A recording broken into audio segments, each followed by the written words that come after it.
I done got my life back, just like that. I can't go back, and I won't go back. I done got my life back. Good afternoon, my name is Paul, Addict Mentor. If you don't already know, I'm someone who spent 27 years in active heroin and crack cocaine addiction and battled that addiction like a beast. Sometimes let it take over me, other times. And it did take over me to the point where I spent 22 whole years within the UK prison system. I spent time in Parkhurst, Dartmoor, Guy's Marsh, Earlstoke, Long Larton, Naverne, Portland, Loudon Grange, Doncaster, Dorchester, Dovegate, Rye Hill, to name but a few. And basically, I've been doing a few podcasts recently. I'm a TikToker and I love live streaming on TikTok, but there's a huge interest in criminal justice and addiction and people's journeys on recovery. So today, I've got a couple of things to talk about. Firstly, I want to tell you a story about addiction, about mental health, and about how active addiction can really affect your thinking and what it is, how you respect yourself. Good afternoon, Nikki. How are you? So this story, the dates are a bit hazy, to be honest with you, and you'll understand why once you've heard the story. But I was on the streets in Bristol messing around, you know what I mean? I was like staying at a girl's house sometimes, sleeping in car parks other times, you know, risking it for a biscuit, trying it. But my addictions, even though it was crack cocaine and heroin mainly, I'm what you would call a poly addict, which means I pretty much whatever I take to the extreme. So I got into a bit of a amphetamines usage. Now, most people, when they take amphetamines, you're thinking Saturday night. Yes, Chris, how are you? Happy bank holiday, man. So most people would think when they're talking about amphetamines, a bit of speed or a bit of bass, you know, you're snorting it and making a nice line. I was basically a junkie at that point. I would call myself that because I was in a right mess. So I was getting a hold of about an ounce of amphetamine base for about £40 at the time. So, and I was injecting this stuff, and I was injecting huge amounts. It was ridiculous. You know, if I wasn't doing an 8 to 4 grams a day, so that's 3.5 to 4 grams of amphetamines a day, you know, I wasn't doing enough. And that is on top of maintaining a heroin habit, on top of smoking crack cocaine, you know, on top of smoking copious amounts of weed. Oh, my life was completely crazy. And I got this idea. I'm like, right, I'm going to get my shit sorted. So I bought myself a big lump. I bought myself an ounce of amphet.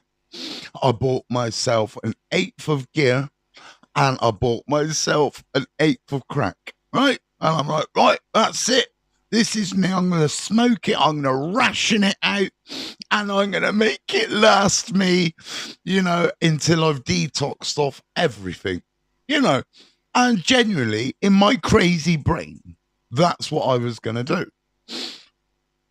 I was I was in the big flats off Jamaica Street in Bristol. Now, if anyone knows Bristol, you know, that's a ropey kind of area. And I was staying with this girl on and off. And I'm in this flat and I'm injecting amphetamines, right? When I'm injecting amphetamines, I get paranoid.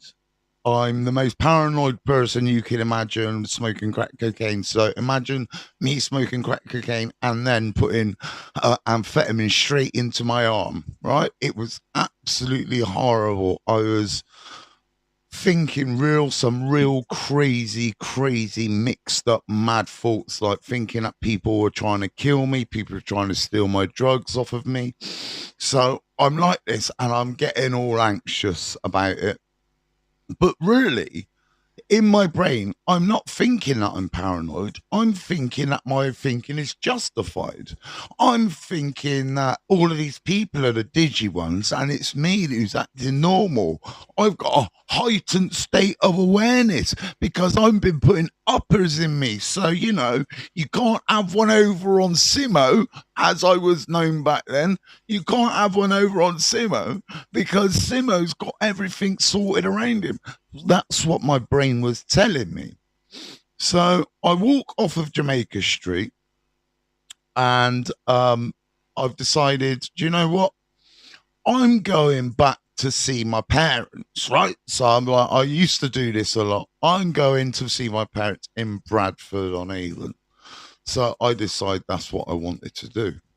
So I'm getting a bit paranoid. I ain't gonna lie. I started feeling a bit weird, and I kept seeing this guy.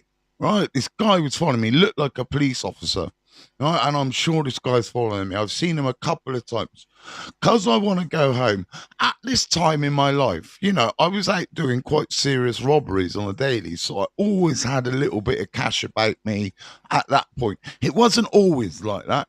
Most of my using was full of no money, no support, nowhere to sleep, and no care about myself. But at this point in my life, I'd got a bit of money around me. So I've gone shopping. I bought myself this sick white hoodie, some white night trainers. I remember it had a big white tick across it. It's white on white. It looked sick. So I've bought that, right, in Bristol. So I'm like, right, I'll just go to the toilets in the galleries, have another hit of bass, right? So I've had another hit of bass straight in my arm. Whoosh. I've gone right up. I've done too much now. My brain, it felt like the top of my head was going to come off because that's what it's like when you inject bass, right? It's terrible. You go from 0 to 6 million miles an hour before it's all in it's very mad, very weird feeling. I wouldn't advise anyone to try that. It is not no, it's not a good thing. So I've done that in the toilets. Now I've come out of the galleries toilets in Bristol. This is when the gallery was pumping. I've been to the galleries recently and it was dreadful. It's disgusting. It's horrible. It's written off. It's basically like an indoor market. But back then, that was the spot and there's people everywhere. And I see that guy again. The guy I've been seeing a couple of times through the day. So now he's following me. All right. I'm like, fuck this. And I'm walking to the train station from the galleries, walking, right?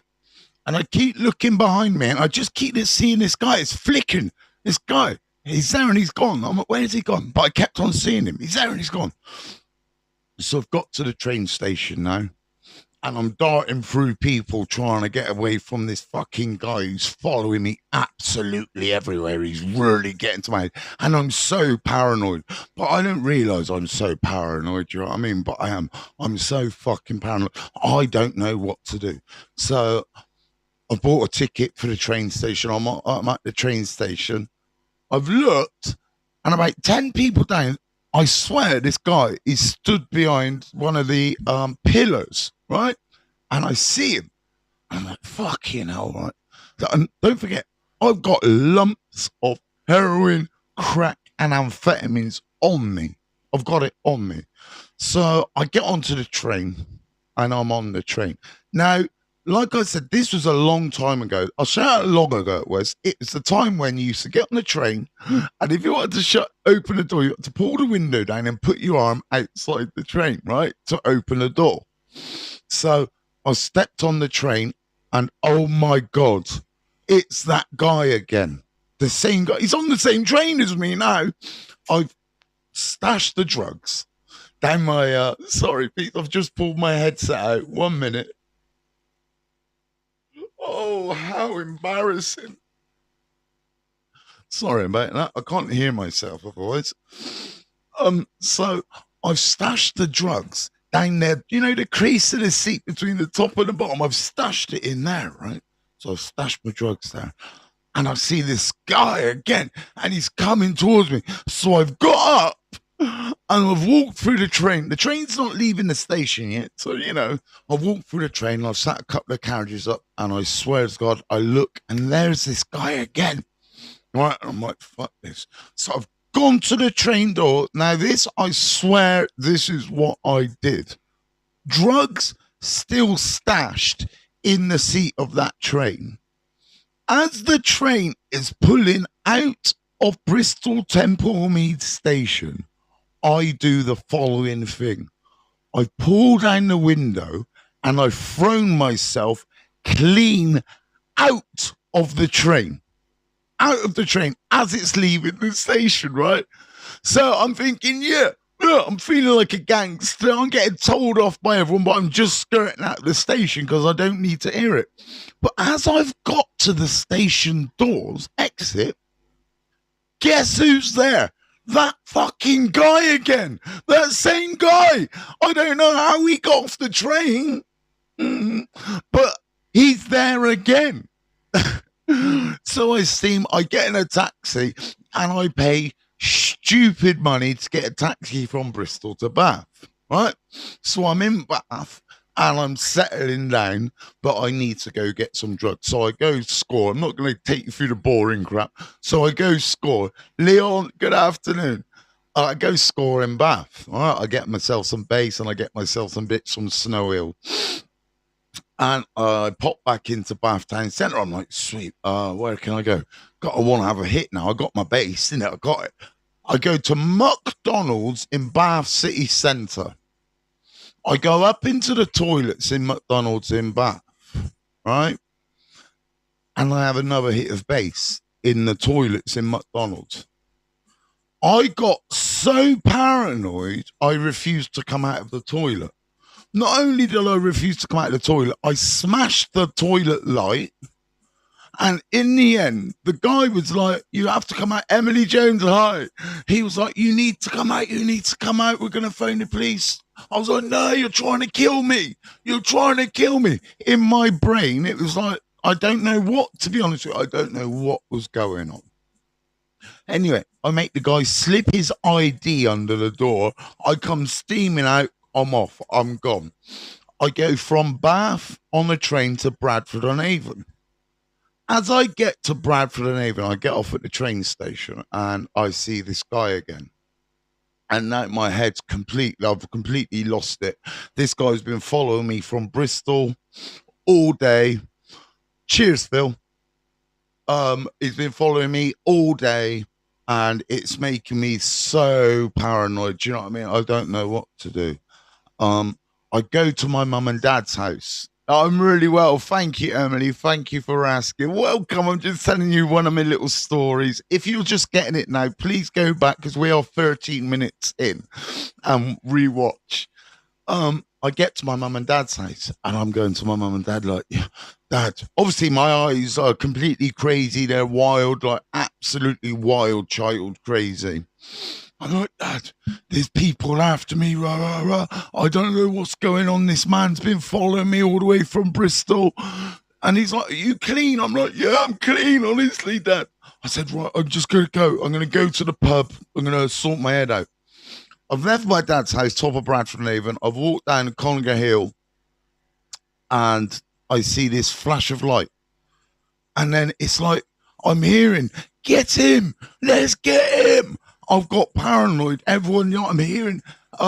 If you've not realised by now, the guy's not real. The voices I'm hearing are not real. All of this is all in my head. All in my head.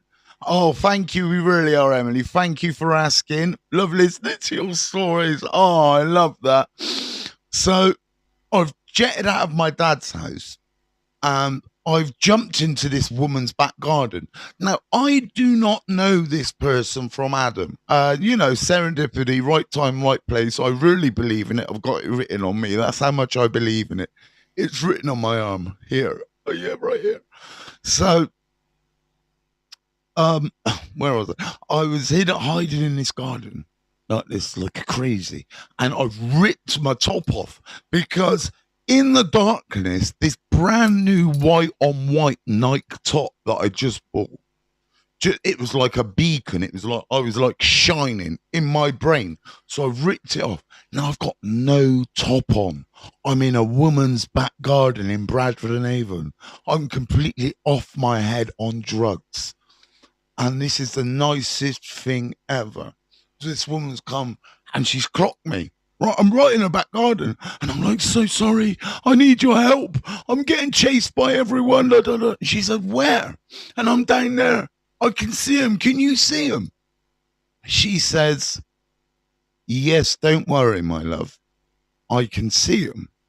Come in my house. She said, you're Paul, aren't you?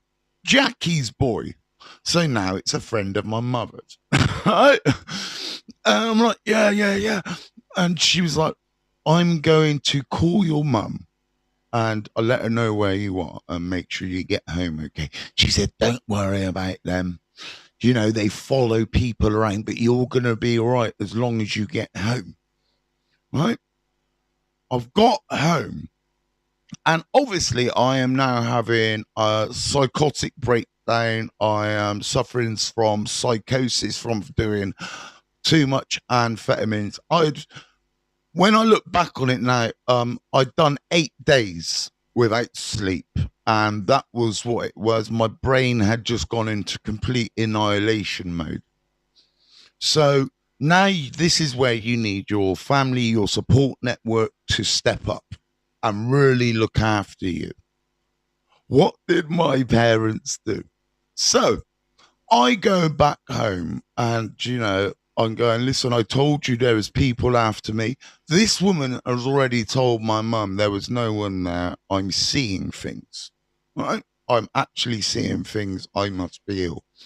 My mum and dad then said, why don't you go see your dad? This is my biological father who I have never, ever met before in my life. Do you know why they said that? Because that meant shipping me from the southwest all the way up to Sheffield. And I'm like, because I'm out of my head, I'm like, I don't know what to do. I just need some help. Instead of helping me, my family thought it would just be best to try to ship me away and get someone else to deal with the problem. And not only, this is what's so messed up about this story, really, because I was mentally ill, I was suffering from really bad psychosis, and they gave me this great idea. Why don't you go meet your dad, Noel? He's not my dad. He's my biological father. He had sex with my mum. And, there's a kid. I've never, I don't have a relationship with this fella. But they did it. And I just, to this day, it really sits on me because the support I have now from you lot, some of you are strangers before we've met online and stuff. Some of you support me from afar. Some of you try to actually support me physically. And that's amazing. And that's why I think so many people are in addiction for so long, because when they reach out and ask for help and they know they're messed up, because not every addict goes through that point. But there was multiple stages in my life when I was really struggling.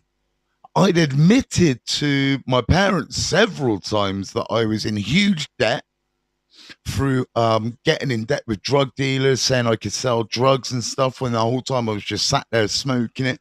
I think of all of those events, and I think of the lack of help that I had from my immediate family. But it didn't stop me progressing where I am today. And that's what a lot of you need to think about, because I hear a lot of people saying to me, Paul, you're all right because you've got Zasha and the boys in your flat. But I didn't always have that. And I always tried. I've always tried to get right. And do I think I would have got clean without Zasha and the boys? Yes, I do. I don't know how long it would have lasted. I don't know if I'd still be doing what I'm doing. But I genuinely believe, even without Zasha giving me the big ultimatum, It was, I came out of jail from my last recall. We'd already set up the Facebook group and I was doing little bits. And it's just like the love and support there is out there. And this is to every single addict in active addiction right now, for those addicts who are using today. There is so much support out there. I promise you, brother. You don't, or sisters, you don't need to depend on your mum, your dad, your brother, your sister, your auntie, your uncle, your gran, your granddad. You really don't. Because there is such a huge network of fantastic, beautiful, loving, caring individuals. All they want to do is help you progress. Because when I was lost in addiction, and that's what I was completely lost. I was completely battered by life. I didn't feel I had anyone, but I have built a community, and by building a community, I've linked with other communities and other addicts and other rescuers and other survivors. And I realized Leon is definitely one of those people as well. Big yourself up, Leon, because we are a community now. And even though I cannot help cure everyone, but I am putting it out there that everyone can recover. Everyone can do better. We're not going to have the perfect family set up. That's never going to be for me. I would love my kids to see their grandparents. My kids are quite, I've got my mother, she's my kids' grandparents, and I got my biological father still, and he's a grandparent to my kids. They don't see my children. But it doesn't hold anything back, because I genuinely believe life is what life is. Indeed, Leon. Yeah, but I seriously mean it. Life is what life is. And you shouldn't let anything hold you back and go, do you know what? Because of this is I'm not getting clean. I've been in contact with someone recently, and they lost someone very close to them. It's an amazing, the recovery community. It's Emily Jones. It is one of the best communities I've ever come across. I go on multiple recovery group pages on Facebook, on TikTok, on YouTube, on Twitter, everywhere. And it's 98% positivity. The only 2% is the warring over different recovery approaches, when I don't think there should be.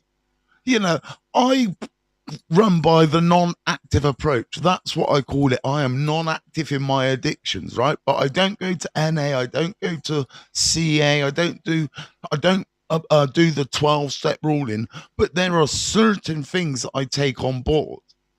And that's the only thing.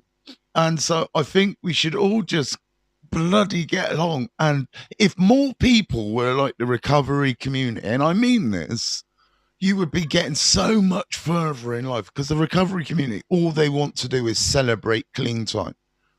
I am 3 years, 10 months, almost 3 years, 11 months, clean, sober, non-active in my addictions. And I am living my best life.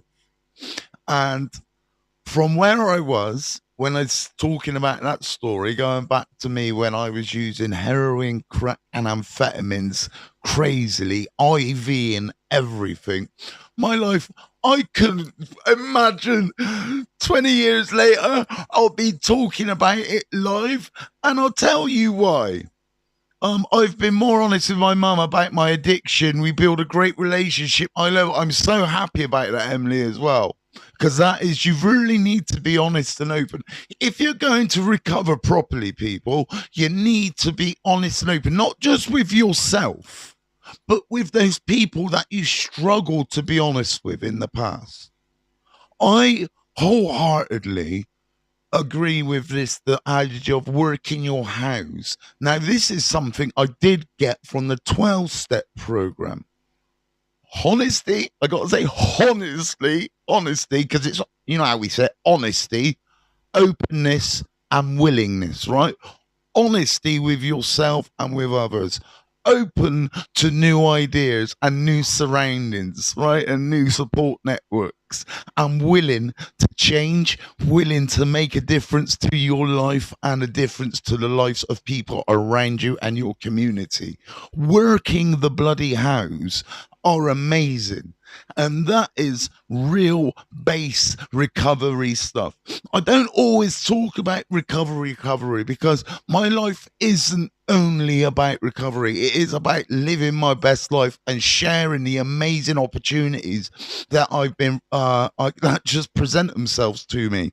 Yeah, now I'm reaching out and asking for the help I need. It's so much better. I bloody love that. And Emily, just remember, if you need extra help, and this is to anyone, if you need any kind of help whatsoever, please check out my new shiny brand new website. It's not even 24 hours old yet. It's a baby. PaulAddictMentor.com. Very easy, innit? I thought, right, what website name do I want? What's your name? Paul Addict Mentor. Should we do that with a .com? Yeah, let's do that. So yeah, it's my new website, and you will be able to. Yeah, it's amazing what you're doing. Keep it up. Oh, thank you so much. You'll be able to book one-to-one sessions with me, right? So I will give you literally an hour of my time where we can sit and talk about mental health, addiction, family issues, domestic violence, whatever it is. I'm a qualified mentor. I'm not a psychologist. I'm not a counselor. I'm a mentor. I can't cure you, but I can give you the tools to want to cure yourself. And that is what mentoring and life coaching is. It is not being, yes, Thomas Kearns, hey up, mate, how are they? How are they? Oh, my stepdad would be, my biological father would be fuming with that kind of Yorkshire accent. They are from Sheffield. Hey up, Dad. So, yeah, check out my shiny new website, please. It is pauladdictmentor.com.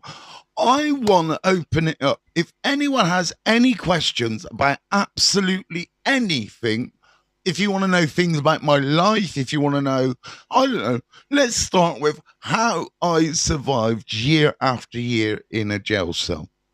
Because I want to talk to you about something quickly when we're talking about this. Lots of people have asked me, how does so much violence happen within the prison system? And unfortunately, love it. I love it that you're doing it on here. Thank you, Thomas. Well, I'm going to do a lot more on here, I think, because this way I'm going through a multi-platform stream. So you're watching me on Facebook, but people are also watching me on YouTube as well. So it's kind of it's a multi-streaming thing. I really like it.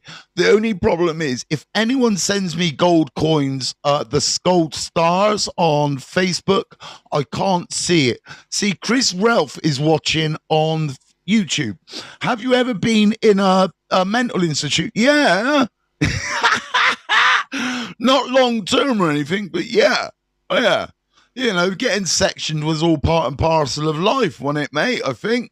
Unfortunately, you know, when you have giant things chasing you down the road, it's good, better than TikTok. Yeah, the problem is with TikTok, as you know, we get a lot of trolls on there. We get a lot of people giving me drama. I was talking about prison. Right, let me get back to it. I do have a habit of doing that. I'm really sorry, people. I kind of just go...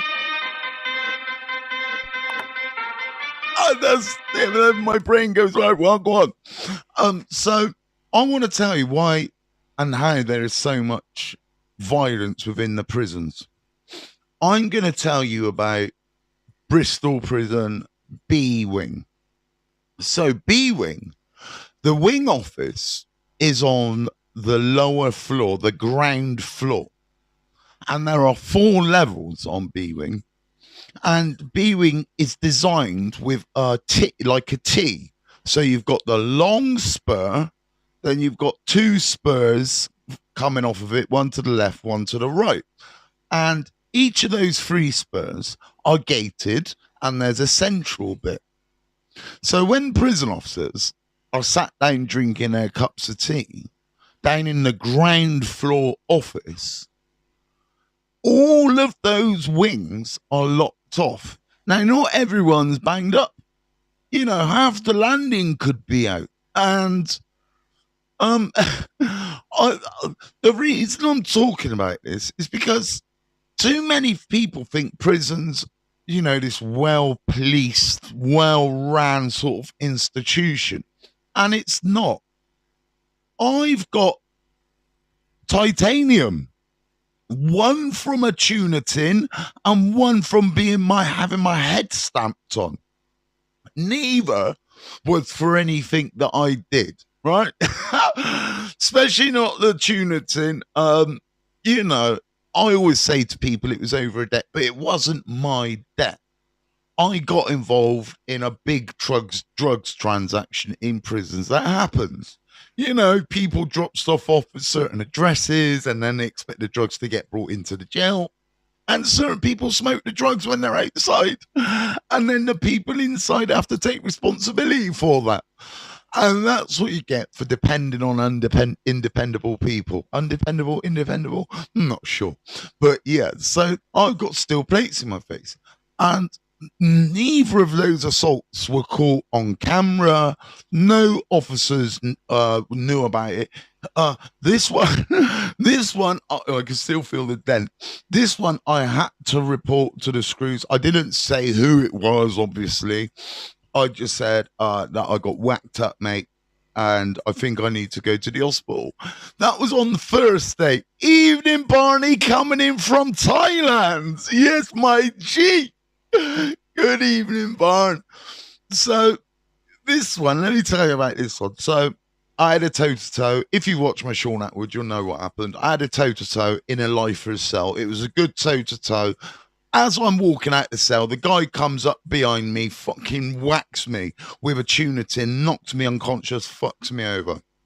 I've gone back to my cell, smoking bare spice. People are feeling sorry for me now because they've just seen me get whacked up. I'm a quiet guy. Do you know what I mean?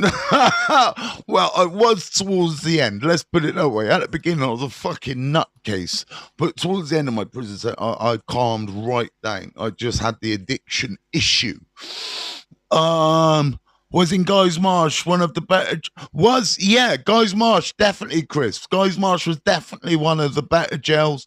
I was with a lot of Bristol boys. A lot of people knew me and stuff, so it was very calm for me. Like I never got any real grief there. You get grief in every jail because not everyone gets on all day, every day. That's the fact of prison life, unfortunately. Best mates end up having a one scrap one day, and a week later, it's completely fine. So I've walked out the cell, I've gone back to my cell, I'm smoking spice. The next day I've gone to the screw. My face is throbbing like murder. I've gone to the screw, I've gone, boss, man. I said, you know what? I said, I got fucked up in it, but there's something wrong. He said, nah, you'll be all right. Just have some paracetamol and ibuprofen. What was the last jail you've been in? First and last jail I went to was Portland Bill. Imagine that. I started there and finished there. Wrapped it up quite nicely for me. So I've gone to screws, gone, right, I'll get you down to see the doctors. All day I was waiting to see the doctor, an emergency doctor. It didn't happen. In the morning I've gone to the meds queue. So now it's 2 days in. I've gone to the meds queue. This is a weekend. I've gone, boss, man. He's gone, have you not seen the doctor yet? I was like, no. I've gone, right, bosh. I saw the doctor within an hour. The doctor went like this, pushed it. He goes, oh, yeah, there's something broken in there. I was like, yeah, I know. He's like, right, we need to get you out to hospital. Same day, got me out to hospital. And yeah, it turned out that I'd broken my cheekbone in 2 places, and it was a bit brutal. This steel plate was just horrible, man. Just when you get your face stamped on, you feel, 1, it really hurts, and 2, you feel humiliated. I felt humiliated, man, because there was too many man. Do you know what I mean? I'm not the world's strongest man. I ain't. I'm never going to come across that I'm a big baller and stuff, right? Because that's just not who I am, right? I'm a lover, not a fighter. But big up, Clint. How you doing, mate? Hotfield. I got remanded to Bristol years ago. I'm from Gloucester and Bristol is hardcore. When I was there, it was full of Aggie crew. Macho, you must have been there with me then, because I was there when they all got sentenced. Yeah, man. That was crazy. That was back when phone cards were in, man. Everyone got a phone card. Used to swipe the phone cards, get double bubble out of them and all sorts, man. Chop them. Yeah, so I was in Hawfield back then, mate. So, I can't remember. I've lost my train of thought. I've lost it. But my advice to you is, yeah, violence is everywhere in the prison systems. And, you know, you get locked. When you've got a place where there are so many ways to lock your door, right? Oh, you come to Bristol Ravens next Saturday. I want to get a picture with you. You're the best TikTok guy. Oh, Mary Jane Davis. Yeah. I think I'm there actually. Yeah, I know Jermaine Clint. Yeah, I knew him. I know of him. Well, and I know him. Yeah. I was on the yard when he beat fucking Delaney up, man. Real bad. Beat that guy up, and we all sat out on the yard for fucking hours. Yeah, I know Jermaine Rowbottom. Frank died recently. His Cody from earlier offences and stuff. Yeah, Clint, he was an animal. Do you know what I mean? The guy could fight. He was short. He was stocky. Unfortunately, he got convicted of that rape charge, and it's kind of muddied the waters of you know. I personally, I'm gonna say this now. I don't think Jermaine was guilty of what he got convicted of. Not everyone believes me and not everyone agrees with me, obviously. Everyone's got their own opinion. I know Jermaine, Gloucester, man. Yeah. Everyone knew Jermaine Rowbottom when he used to roll in with his fucking stab-proof, bulletproof vest on, man. The guy was an animal. Yeah, Frank Davis, yeah. Yeah. I got told this recently, man. A lot of man them are falling recently. A lot of man them we're losing a lot of people, and they ain't even. Yeah, I know that, rude boy. You know that. It's just it's a stupid charge, man. Yeah, Clint, we know that. He had so much gal on road.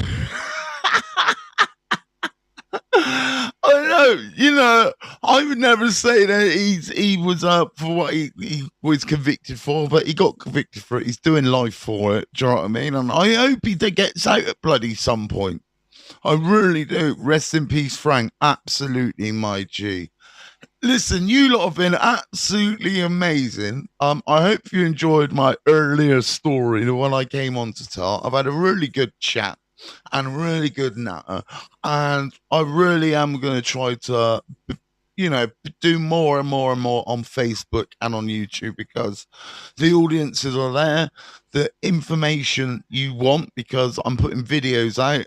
This morning I put a reel out and it hit 3,000 views within an hour or so. So that's absolutely amazing. I want to say thank you to everyone who supports me. Please check out my new website, pauladdictmentor.com. You can donate direct to my calls. You can book sessions, you can book talks.